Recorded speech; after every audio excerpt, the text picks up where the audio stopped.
Muy buenos días, querida Iglesia de la Alianza Cristiana y Misionera. ¿Cómo avanzan los días? ¿Cómo avanza la historia de nuestra nación? Unidos en oración, día 442. El Salmo 91 del 1 al 2 dice: El que habita al abrigo del Altísimo se acoge a la sombra del Todopoderoso.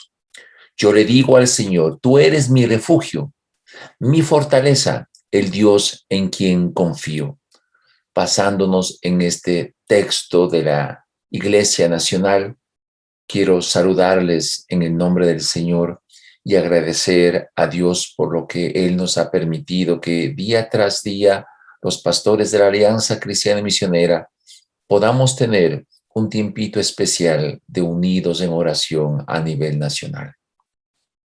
Yo doy gracias a Dios adicionalmente porque el Señor ha permitido cada jueves ir desarrollando una temática bajo el lema: la integridad es una inversión rentable.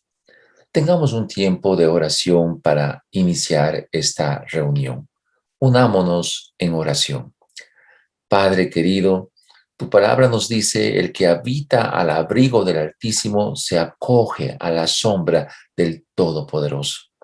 Yo le digo al Señor: tú eres mi refugio, mi fortaleza, el Dios en quien confío. En esa línea de pensamiento quiero rogarte, Padre querido, que uses por el poder del Espíritu Santo esta tu palabra que va a ser expuesta de tal manera que llegue al corazón, al alma de cada creyente de la Alianza Cristiana y Misionera, y donde tú consideres que este texto y este análisis bíblico recorra las ondas del Internet. Señor, usa tu palabra para la gloria de tu nombre, porque te lo pido en el nombre santo de Jesús. Amén. Amén. Hemos dicho varias veces que estamos en guerra. Y cuando una nación está en guerra, como lo estamos nosotros por esta pandemia, ¿cómo hacer para avanzar y llegar a la victoria? Es una buena pregunta, ¿verdad? Tenemos que consolar a nuestros soldados. Eso es verdad. Tenemos que animarles a cada uno de ellos para que enfrenten esta pandemia, pensando siempre en los recursos del Señor, que del cielo bajan y están al alcance de las manos de todo creyente. Es verdad. Pero también cuando hay una guerra, hay que enseñar a los soldados a manejar adecuadamente las armas de ataque. ¿Cuáles son las armas de ataque que tiene el ejército de la Iglesia del Dios viviente? ¿Cuáles son las armas de ataque que tiene el ejército de la Iglesia del Dios viviente, columna y fundamento de la verdad? Es la espada de doble filo que penetra hasta los tuétanos y discierne las intenciones del corazón. Es la palabra de Dios. Y mientras más podamos enseñar a través de la guía del Espíritu Santo a nuestra gente a batallar, a enfrentar esta guerra de esta pandemia con el uso adecuado de la palabra de Dios, estaremos haciendo bien nuestro trabajo. Hoy vamos a hablar acerca de otra área de la integridad y es el concepto de la paciencia. Integridad es paciencia, el manejo de la adversidad. ¿Qué significa la palabra paciencia? Hay muchas descripciones al respecto, pero una de ellas es que la paciencia es la constancia valerosa que se opone al mal y que a pesar de lo que sufra el ser humano, no se deja dominar de él. La palabra viene del latín pati, que significa sufrir. La Biblia nos dice que la paciencia es una virtud, es el fruto del Espíritu Santo, como dice Gálatas 5:22. Es la capacidad de considerar hechos y variables que pueden ser imperceptibles para los seres ansiosos e impulsivos. La palabra paciencia tiene varios sinónimos: serenidad, resignación, conformidad, temple, aguante, estoicismo, mansedumbre, perseverancia, sosiego, tolerancia, tranquilidad, calma, entereza. Vaya, si usted y yo analizamos lo que es la paciencia con estos sinónimos, ¿cuántos de nosotros podríamos decir que este hábito de la paciencia lo tenemos dominado en su totalidad? ¿Verdad que es difícil? ¿Verdad que parecería que no? Pero el Espíritu Santo, por su palabra, nos dice que sí es factible desarrollar la paciencia. El sembrar el reino de los cielos es trabajar contra corriente. Ya lo hemos dicho varias veces, ya que los líderes del sistema en su mayoría son lobos rapaces que se oponen a que la justicia, la paz y el gozo del reino de los cielos, simplemente como dice Romanos 14:17, el reino de los cielos es justicia, paz y gozo en el Espíritu Santo. Miremos lo que nos dice el texto bíblico cuando estamos en tiempos críticos, como lo estamos en estos tiempos de pandemia. Analicemos con profundidad qué debemos hacer en tiempos críticos. Dice la palabra de Dios en Mateo 10, del 17 al 20. Y guardaos de los hombres, porque os entregarán a los concilios, y a sus sinagogas os azotarán. Y aún ante gobernadores y reyes seréis llevados por causa de mí, para testimonio de ellos. Y a los gentiles, mas cuando os entreguen, no os preocupéis por cómo o qué hablaréis, porque en aquella hora os será dado lo que habéis de hablar, porque no sois vosotros los que habláis, sino el Espíritu de vuestro Padre que habla en vosotros. Al analizar este texto, no es fácil aceptarlo, ¿verdad? ¿Cómo reaccionar si nos persiguen? ¿Cómo reaccionar si nos cogen presos y nos martirizan, nos golpean? ¿Tendríamos la paciencia suficiente para que hablemos en el momento apropiado y confiemos totalmente de que el Espíritu Santo va a ser el que hable en vez nuestro?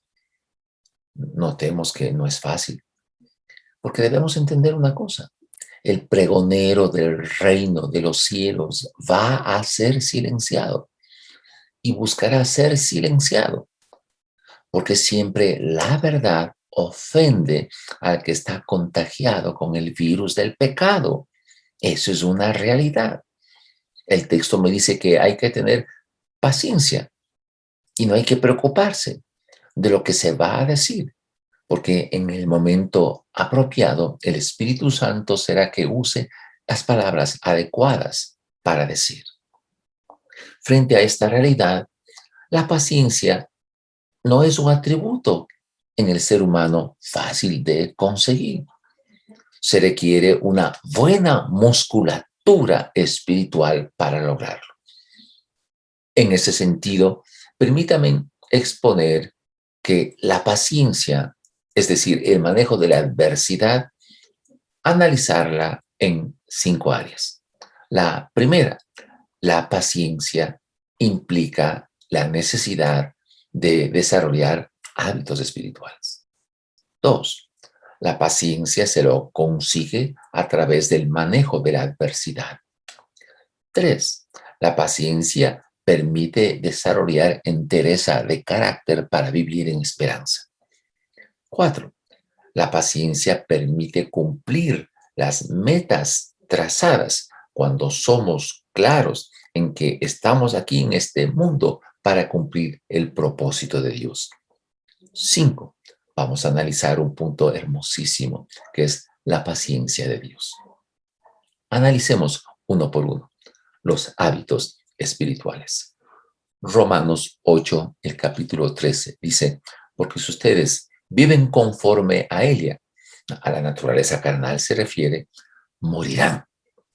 Pero si por medio del Espíritu dan muerte a los malos hábitos del cuerpo, vivirán. Hay hábitos naturales, hay hábitos innatos, congénitos, como es la inteligencia. Todos hemos nacido inteligentes, eso es la verdad. Pero el desarrollo de la inteligencia es un hábito que hay que practicarlo, hay que desarrollarlo. Por ejemplo, la sindéresis, que tiene que ver con cordura, con coherencia en el estilo de vida. Uno tiene que practicar la cordura, desarrollar el hábito de la cordura. Hay, por supuesto, hábitos que se desarrollan a través del ejercicio físico o del ejercicio mental. El concepto claro es que la repetición de un acto induce a la formación de un hábito. Los hábitos pueden crecer, pueden desaparecer o pueden perderse. Todos sabemos eso. También hay hábitos sobrenaturales, que son los que son inducidos por Dios como resultado de su gracia. Un buen hábito es una virtud. Un buen hábito es una virtud y está ligado a un propósito.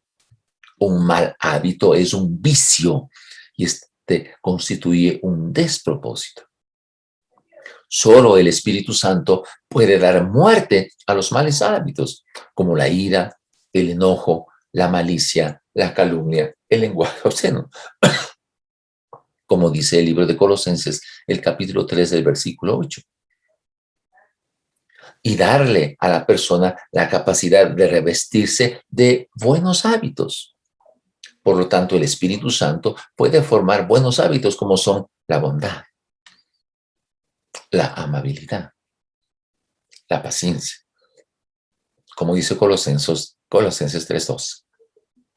Frente a este tema de lo que estamos analizando de los hábitos espirituales, permítanme hacer unas preguntas que yo quisiera que lo analicen con responsabilidad y con sinceridad. Hemos estado hablando de lo que es la integridad y vimos la semana pasada que la integridad es honestidad. ¿Cómo contestaríamos nosotros a estas preguntas? 1. ¿Soy disciplinado en realizar los devocionales diarios o la lectura bíblica? ¿Tengo al menos 5 horas de oración semanal? ¿Tengo al menos 5 horas de oración semanal? ¿Tengo la capacidad en forma frecuente de perdonar? ¿Tengo la disciplina semanal de hacer ejercicios físicos? 5. ¿Tengo la disciplina de leer, de investigar, de ejercitar la mente? Hay 5 preguntas interesantes. Si contestamos afirmativamente 2 de las 5, si contestamos afirmativamente 2 de las 5, con seguridad tenemos malos hábitos que tienen que ser quitados por el poder del Espíritu Santo. Yo quisiera pedirles en el nombre de Jesús que topemos en serio este tema de lo que es la integridad como paciencia. Segundo punto, el manejo de la adversidad. Romanos 5, del 1 al 3, dice así la palabra de Dios. En consecuencia, ya que hemos sido justificados mediante la fe, tenemos paz con Dios por medio de nuestro Señor Jesucristo. Y también por medio de Él y mediante la fe tenemos acceso a esta gracia en la cual nos mantenemos firmes. Así que nos regocijamos en la esperanza de alcanzar la gloria de Dios. Y no solo esto, sino también en nuestros sufrimientos, porque sabemos que el sufrimiento produce perseverancia. Cuando hemos sido justificados mediante la fe en el Señor Jesucristo, ¿qué efecto tiene esto en nuestra vida personal?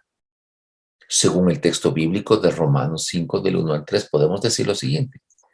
Soy justificado ante Dios y estoy en paz con Él.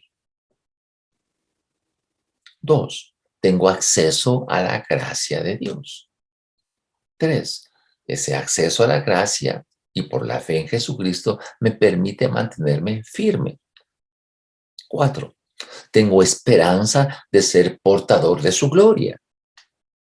Y 5, manejo el dolor, manejo la adversidad para obtener paciencia. Esto me está diciendo el texto bíblico, ¿verdad? Sin lugar a dudas, estos versículos me van a permitir crecer, me van a permitir madurar. Pero un análisis un poco más profundo es que la justificación y la gracia viene de Dios, viene del cielo. Yo no puedo producirla, pero lo que hago con lo que he recibido de parte de Dios, su gracia que he recibido, es mi responsabilidad. ¿Qué preguntas podría yo hacer para ver si estoy en condiciones de manejar la adversidad, de manejar el dolor? Pongamos atención a estas preguntas. 1, tengo la certeza de haber sido justificado ante Dios por la fe en Jesucristo. Tengo esa certeza, esa convicción. O 2, tengo certeza de vida eterna. Tengo certeza de vida eterna, que es conocerle a Dios, al único Dios, como dice la Escritura. Le conozco a Dios y a su Hijo a quien Él envió. Eso es tener vida eterna. 3, tengo habilidad para manejar los conflictos personales o tal vez ajenos. Tengo habilidad para ello. 4, tengo perseverancia en alcanzar las metas planteadas. 5, tengo control suficiente en el manejo de mis emociones. Estas preguntas me van a permitir darme cuenta de cómo realmente estoy manejando la adversidad. Si 2 preguntas de las 5 no son afirmativas, si 2 de las 5 no son afirmativas, entonces tengo que revisar muy detenidamente si realmente Jesucristo es mi Señor y mi Salvador personal. Porque no tendría sentido si tengo certeza de que Jesús me liberó de mi pecado y me dio salvación y vida eterna. Tengo que tener claridad en forma como me conduzco en la vida. Tercero, analicemos el carácter. Sí, esto va a ser interesante. Romanos 5 del 4 al 5. Desde los versículos anteriores del 3 voy a leerle, dice, y no solo en esto, sino también que nuestros sufrimientos, porque sabemos que el sufrimiento produce perseverancia. Verso 4, la perseverancia entereza de carácter y la entereza de carácter esperanza. Y esta esperanza no nos defrauda, porque Dios ha derramado su amor en nuestro corazón por el Espíritu Santo que nos ha dado. ¡Qué maravilla! La gracia que hemos recibido, por lo tanto, me permite tener paciencia, tener perseverancia, desarrollar entereza de carácter, vivir en esperanza. Y la razón de todo es porque Dios ha derramado su amor a nuestro corazón por el Espíritu Santo que me ha dado. La paciencia es, por lo tanto, es un factor importante en el desarrollo del carácter, en tener entereza de carácter. Y solo cuando esta entereza de carácter se desarrolla, es posible vivir en esperanza para practicar el amor disponible por el Espíritu Santo que yo he recibido. Tener carácter para enfrentar los problemas de la vida es cosa seria. Permítanme hacerles algunas preguntas un poco incómodas. Primera pregunta, ¿cuál es el nivel de mi pureza sexual? Hágase esa pregunta. ¿Cuál es mi nivel de pureza sexual? Aún más, permítanme hacer este análisis. Vamos a calificarnos. 1, si es mínimo. 5, si es máximo. ¿Cómo contestaría usted? ¿Cuál es el nivel de mi pureza sexual. ¿Cuál es el nivel de su pureza sexual? Si le hago la pregunta a usted, ¿cuánto se calificaría de 1 a 5? 5 implica que tiene pureza sexual completa, total. 1 que tiene un mínimo de pureza sexual. ¿Cuánto se calificaría? 2. ¿Cuál es el nivel para desechar la amargura del corazón? O si yo me hiciera esta pregunta, ¿cuál es el nivel para desechar la amargura de mi corazón? Qué pregunta más fuerte. 5 implica que desecho la amargura de mi corazón en su totalidad. 1, que no lo puedo desechar. Tercera pregunta, ¿cuál es el nivel para no explotar en ira? 5 sería que nunca exploto en ira. 1, un mínimo. 4, ¿cuál es la capacidad que tengo para no deprimirme? Oiga, esto es interés de carácter. ¿Cuál es la capacidad que yo tengo para no deprimirme constantemente y no vivir deprimido? Sí, hay golpes duros en la vida y creo que todos de alguna manera en un momento nos deprimimos. Sí, pero esta pregunta se apunta a que vivo yo en depresión constante. 5. ¿Cuál es mi nivel para pasar por alto la ofensa? Wow. 5 implica que, si me califico como 5, que siempre paso por alto la ofensa. 1, el mínimo. Si nos calificamos y si esa calificación de las 5 preguntas, el promedio fuese 2, de las 5 el promedio fuese 2, significa que cada 10 veces que tenga que probar mi interés de carácter, 6 veces fallo. Esto significa que el 60% del amor recibido por el Espíritu Santo se desperdicia y viviré en angustia y sin esperanza. Tengo que meditar. Estas preguntas, por favor, quisiera que lo puedan revisar nuevamente en el audio que se está presentándose, ¿no? Pero hágalo, por favor. Tengo que desarrollar un proceso por medio del cual yo me dé cuenta si estoy creciendo y desarrollando entereza de carácter. 4. Metas alcanzadas. Romanos 6 del 12 al 14. Este es uno de los puntos más críticos en el creyente, porque nos confronta a no vivir por vivir. Dice la palabra de Dios. Por lo tanto, no permitan ustedes que el pecado reine en su cuerpo mortal. ¿Quién debe hacer eso? Nosotros.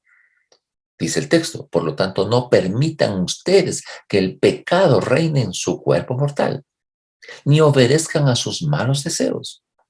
No ofrezcan los miembros de su cuerpo al pecado como instrumentos de injusticia. Al contrario, ofrézcanse más bien a Dios como quienes han vuelto de la muerte a la vida, presentando los miembros de su cuerpo como instrumentos de justicia. Así el pecado no tendrá dominio sobre ustedes, porque ya no están bajo la ley, sino bajo la gracia. Este texto me permite analizar que si yo tengo la fe en Jesucristo, no puedo ser yo esclavo de mis malos deseos. 2, no puedo ser un agente de injusticia en lo que hago diariamente. Iglesia de la Alianza, no puedo ser un agente de injusticia en lo que hago diariamente. 3, tengo que ser consciente que Jesucristo vino a mi vida no para mejorar mi carácter, sino para sacarme del estado de muerto al estado de estar vivo. Él, en mi estado de estar muerto por el pecado, me regresó a la vida. 4, yo debo ser instrumento de justicia en todo lo que hago. 5, Soy una consecuencia de la gracia recibida. Y esa gracia me permite trazar metas en mi vida, sabiendo que con paciencia debo esperar cumplirlas. Porque el texto es claro. Si yo soy salvo, presento mis miembros de mi cuerpo como instrumentos de justicia. ¿Cómo hago en la práctica que mis miembros se conviertan en instrumentos de justicia? ¿Dónde? ¿Cómo? Pues en mi lugar de trabajo, pues, donde laboro diariamente en cualquier función. Tengo que entender esto. Y si mis miembros son instrumentos de la justicia de Dios con lo que hago, debo trazar metas, porque Dios me ha llamado por su llamado divino a cumplir su propósito. Si Dios me dio la certeza de realizar su propósito, tengo que revisar las metas trazadas. Y si mi oración personal es que Dios cumple en mí su propósito, como dice el Salmo 138:8, tengo que trazar metas para cumplir lo que Dios me ha dado. Y si hay demora en el tiempo por circunstancias, no me debo poner nervioso y tengo que desarrollar paciencia porque son metas trazadas para cumplir el propósito de Dios en mi vida personal. ¿Qué preguntas debería yo hacerme? Uno, ¿qué porcentaje de las metas trazadas lo estoy evaluando? ¿Escucho esto? Qué triste es saber que ni siquiera tengo metas. ¿Qué porcentaje de las metas trazadas lo estoy evaluando si están cumpliendo? ¿Qué porcentaje de metas trazadas lo he cumplido? ¿Qué porcentaje de mi tiempo dedico a capacitarme de mejor manera para cumplir bien mis tareas? 4, ¿qué porcentaje de actividades he terminado con excelencia? Porque puedo terminar tareas, pero no tan excelentemente. 5, ¿qué porcentaje de actividades realizo con persistencia, con dedicación? Vaya, qué fuerte las preguntas, ¿no le parece? Si el promedio de ese porcentaje, creo yo, que es menor al 10%, ¿qué significaría? Que en las 5 preguntas yo tenga un valor menor del 10%. Implicaría que no tengo definido de manera clara el propósito de mi vida. Implicaría que no sé qué hacer en mi vida. Implicaría que yo no puedo usar los miembros de mi cuerpo como instrumentos de justicia para extender el reino de los cielos en la tierra. Punto 5. La paciencia de Dios. Romanos 9, del 22 al 24. Dice así la palabra de Dios. ¿Y qué si Dios, queriendo mostrar su ira y dar a conocer su poder, soportó con mucha paciencia a los que eran objeto de su castigo y estaban destinados a la destrucción? Que si lo hizo para dar a conocer sus gloriosas riquezas a los que eran objeto de su misericordia y a quienes de antemano preparó para esa gloria. Esos somos nosotros, a quienes Dios llamó no solo entre los gentiles, sino también entre los judíos. Otra versión habla del vaso de la ira y del vaso de la misericordia. La Biblia dice que Dios tiene misericordia de quien Él quiere tener misericordia y se compadece de quien Él quiere compadecerse. Y Dios endurece a quien Él quiere endurecer. Romanos 9:18. Note, la misericordia no depende del que quiera, ni del que corre. Depende solo de Dios. Romanos 9:16. Aquí hay un tema muy especial y grandioso. Quiero que me escuche con atención. Dios pudo derramar su copa de ira sobre mí y sobre toda la raza humana, sin distinción, y estaba en su perfecto derecho. Pero, ¿qué hizo Dios? soportó con mucha paciencia a los que éramos objeto de castigo y a cambio derramó su copa de misericordia sobre nosotros y dio a conocer sus gloriosas riquezas que de antemano él mismo lo preparó. ¿Comprende usted eso? ¿No le parece que la paciencia que debemos desarrollar nosotros como redimidos por la sangre de Jesús es nada comparada con la paciencia de Dios sobre nosotros, que no derramó su copa de ira que bien no merecíamos, sino que derramó la copa de misericordia y nos dio salvación y vida eterna sin merecerlo? Querida iglesia de la Alianza Cristiana y Misionera, la integridad, que es una inversión rentable, alcanza su valor puro en la paciencia que debemos tener. ¿Para qué? Para manejar la adversidad en estos tiempos de pandemia. Manejar la adversidad en estos tiempos de crisis económica, sabiendo que todos de alguna manera hemos bajado nuestros ingresos. ¿Paciencia para qué?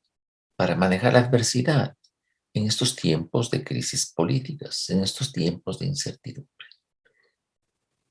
Busquemos en oración de Dios.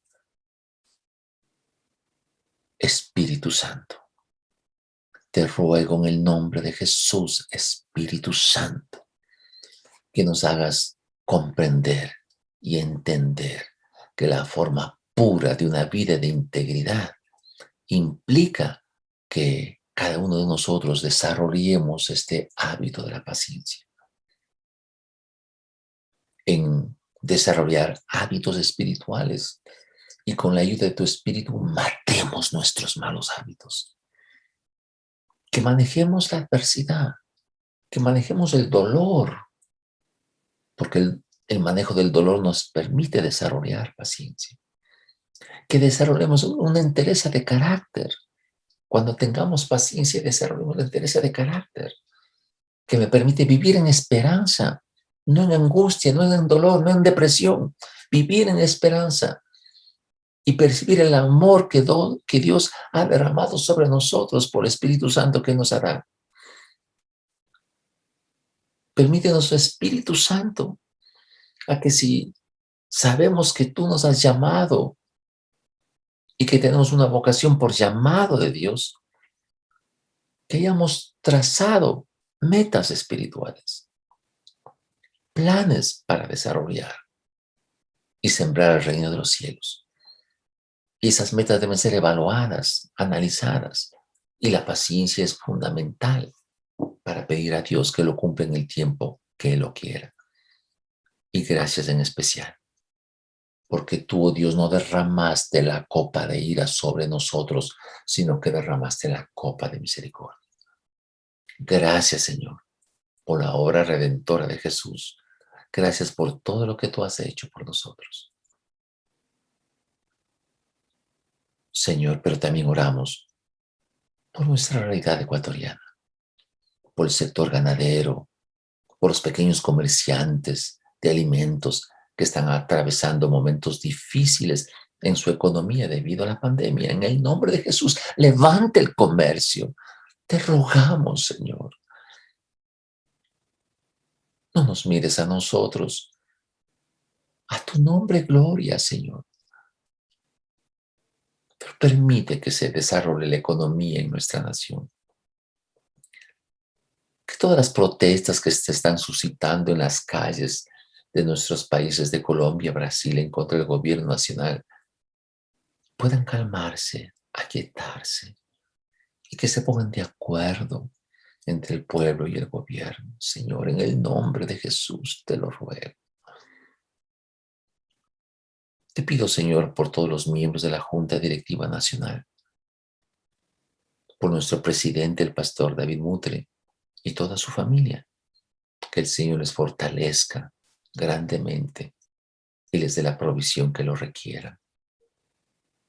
Señor, en el nombre de Jesús, por las finanzas de cada familia de la iglesia y de la nación, que puedan distribuir adecuadamente su presupuesto, de la manera más acertada en este año 2021. Señor, en el nombre de Jesús, por los enfermos que están infectados por este COVID-19, brinda sanidad, Señor. En el nombre de Jesús, brinda sanidad, Señor. Ayúdanos. Somos la iglesia de la Alianza Cristiana Misionera. Gracias por lo que tú vas a hacer, Señor. Levántanos como iglesia de la Alianza Cristiana Misionera. Una iglesia vigorosa, robusta, vigilante, donde cada miembro lleno del Espíritu Santo se dé cuenta que la integridad es una inversión rentable. Te lo ruego con todo el corazón, en el nombre de Jesús. Amén y amén. Dios les bendiga, querida iglesia. Dios les bendiga.